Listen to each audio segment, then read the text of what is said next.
Welcome, dear listener, to a brand new deep dive. Today, we're heading way, way up north, to the very top of the world, really. We're exploring a place and a character that are, well, anything but ordinary. Indeed. And our source for this exploration is an excerpt from JoJo Gould's The Bear on Top of the World series. It gives us this really vivid snapshot. That's right. And our mission for you, dear listener, is simple. We're focusing a laser sharp on one figure, Snowball Olofsson, quite the name. We want to get under the fur, so to speak, explore his huge personality, and of course, get a good look around his absolutely fabulous mountaintop mansion. It's quite the setup. Totally. So what kind of bear is this Snowball Olofsson, according to the text? And, just how amazing is this Arctic lair of his? Okay, let's get into it. So first off, just getting to Snowball's place sounds like a real adventure. Our visitor, Brosnan, he arrives in Svalbard, takes this sleigh pulled by reindeer described as truculent. Ah, yes, truculent. To the foot of Mount Olofsson. But that's not even the end of it. Then it's a private chairlift ride up the mountain. It's quite an entrance, isn't it? Especially when you consider Brosnan, our visitor. He's from Indonesia. The text says he's never actually seen snow before. Imagine that. Wow. Yeah, that contrast alone tells you this isn't just arriving at a house, it's an event. Exactly. And what's really fascinating is that contrast the source immediately sets up. You have Brosnan, this bear used to warmth, heading up Mount Olofsson, described as this imposing edifice formed of ancient black rock, really rugged, ancient looking. And then sitting right on top of this old rock is Snowball's place, called the stylish summit layer.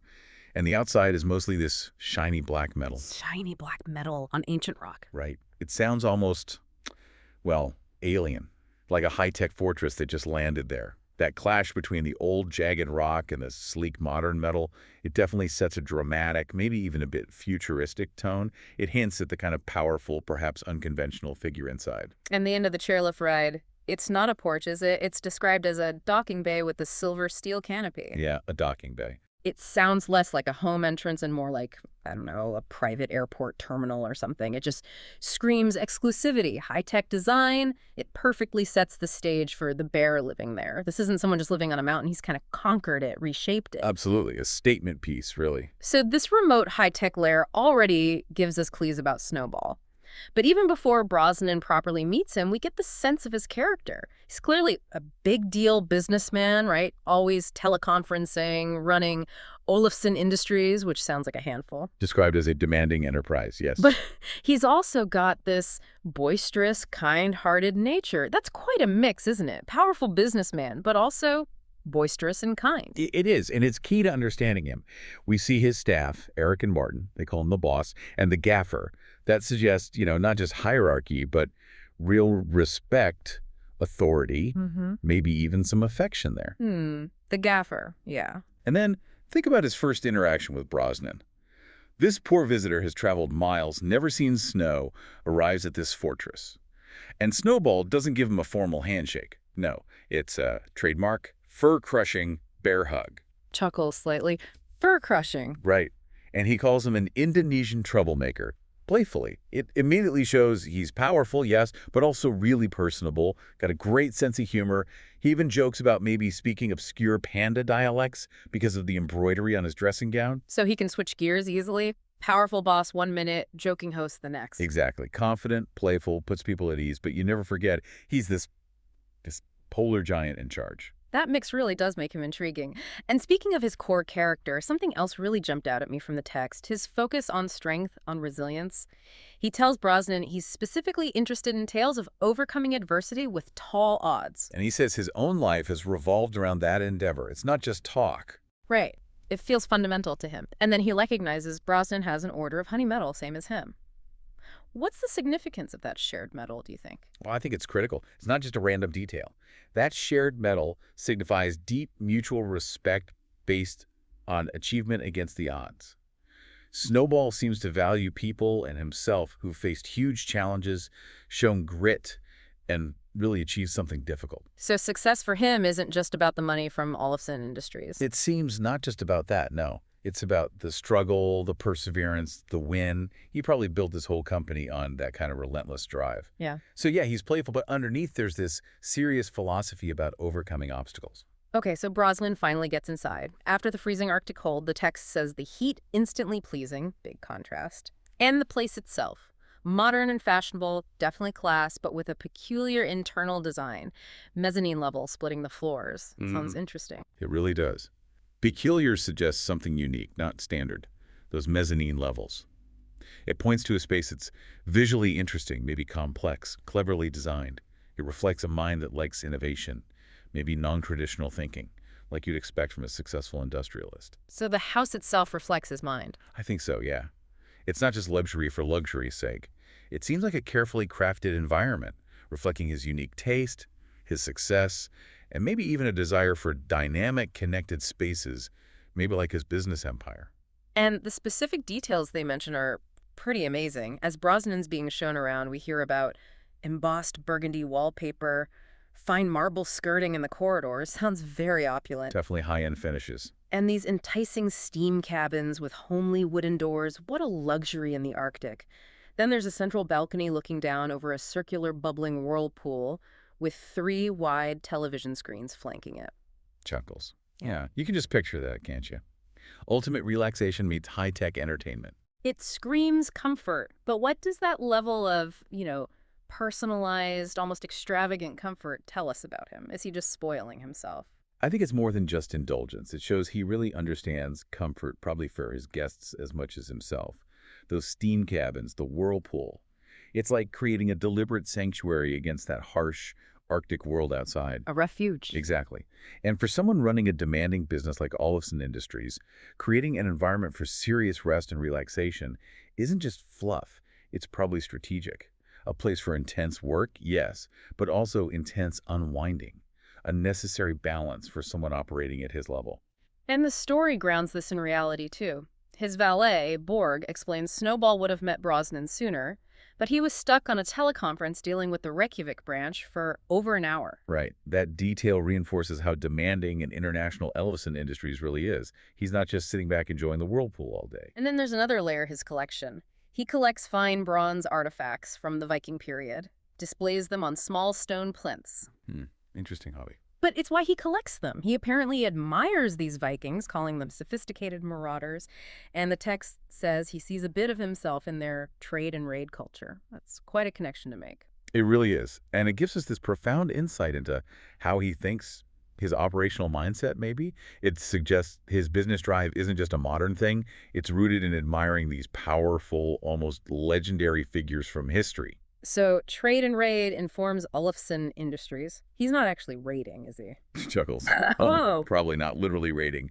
But seeing Vikings as sophisticated marauders involved in trade and raid, it hints at a pretty aggressive, ambitious operating philosophy, maybe drive for strategic expansion, getting resources, disrupting things, through modern business means, obviously. It sort of redefines industrialists through this older, almost primal lens. It's about vision, daring, making a mark. Wow. Okay, that adds a whole other dimension.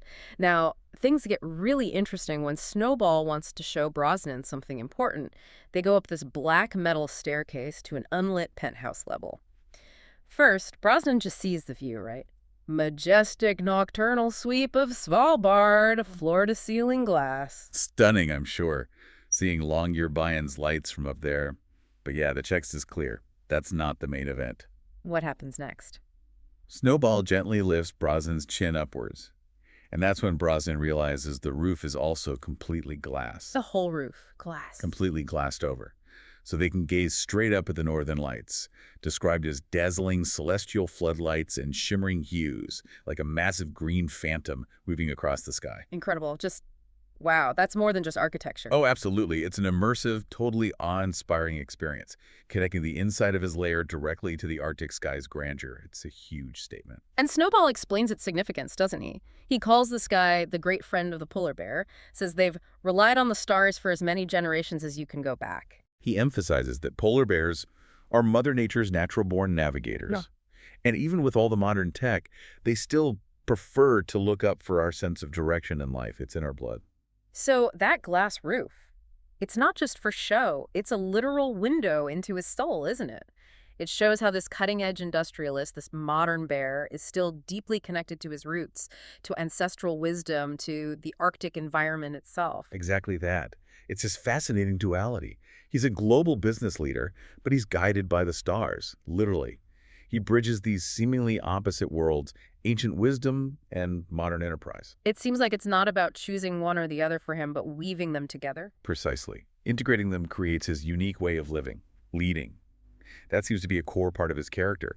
And this love for life, this sort of bon vivre aspect, really comes through in how he treats his guests. Yeah, he's not just successful, he clearly enjoys life and wants others to enjoy it too.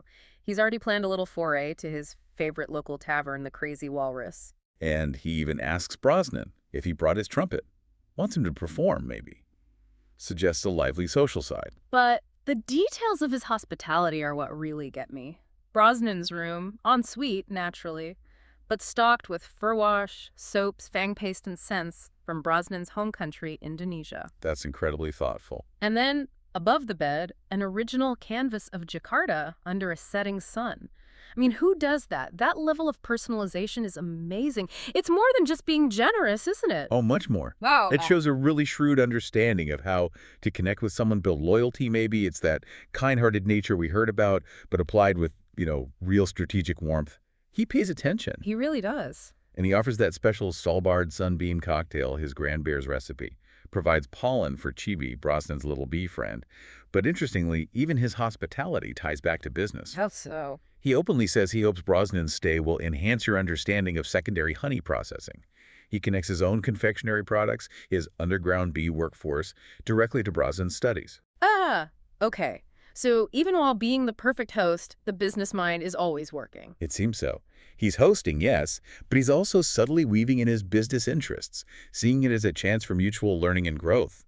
His world clearly revolves around his enterprises. Okay, so he's powerful, successful, thoughtful, deeply connected to his roots. But then comes this brilliant moment of, well, slapstick. He needs to get something from a loft. Yes, he's trying to find a photo, sets up a post platter from a broom cupboard. Very carefully, the text says. And then the loft door swings down, wallop. Oh, no. Strikes him square on the forehead, knocks him out cold, sprawled out in his fancy silk dressing gown. Out cold. The mighty Snowball. Flat out, and the absolute perfect finishing touch. This little gray mouse scurries out of the now open loft. A mouse? Yep, and it apparently sniggers and says, "Serves you right, you big lump. We're always freezing up here." Oh, that's brilliant. A complaining mouse taking down the polar giant. Isn't it great? It's so unexpected. Shows that even the bear on top of the world isn't immune to, gravity and grumpy rodents. It really grounds him, makes him weirdly relatable amidst all the grandeur. A very human, bear-like moment of vulnerability. Fantastic detail. So pulling it all together from this deep dive, Snowball Olofsson emerges as this really complex figure. He's definitely the shrewd, demanding industrialist running Olofsson Industries, juggling international branches. Right. The boss, the gaffer. But he's also, simultaneously, this boisterous, kind-hearted, incredibly detailed host. And his mansion, this stylish summit lair of shiny metal on ancient rock, with its mezzanines and whirlpools, it's a perfect mirror of that duality. It blends the cutting edge, the opulent, with this deep respect for the Arctic, and that very personal touch for his guests. He really does seem to be this living bridge between ancient ways and future-focused ambition. Absolutely. From that almost sci-fi arrival to the incredibly thoughtful guest room to that stunning glass roof connecting him to the stars, Snowball's home isn't just shelter, it's a statement. It's an extension of him. It shows someone defined by huge ambition, yes, but also a real love for life, that surprising link to ancestral wisdom, and as we saw, even a capacity for good old-fashioned clumsiness. He really does seem to embody that idea of the bear on top of the world in every sense. A unique character, no doubt. Which leads to a thought maybe for you, dear listener. As we build our own lives, our careers, our homes, how much do we consciously try to weave in our deepest values, our heritage, our connection to the world around us? Are we just building structures, or are we creating spaces that genuinely tell our story like Snowball's lair seems to? And maybe, just maybe, what unexpected loft doors might be waiting to give us a little knock on the head even when we feel like we're right on top of our own game? That's a great thought to end on. A reminder that even grand plans have their unpredictable moments. We hope this look into Snowball Olofsson's world has given you plenty to think about. Until next time.